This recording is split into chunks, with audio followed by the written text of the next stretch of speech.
சிவாய நம. திருச்சிற்றம்பலம்.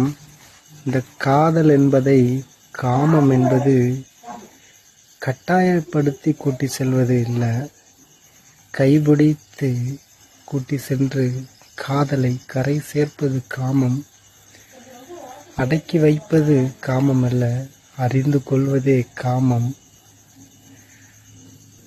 அவரவர் அனுமதியோடு அரவணைப்பின், அவரின் துணையாகிய அரவணைப்பின் அனுமதியோடு அன்பை பகிர்வது காமம்.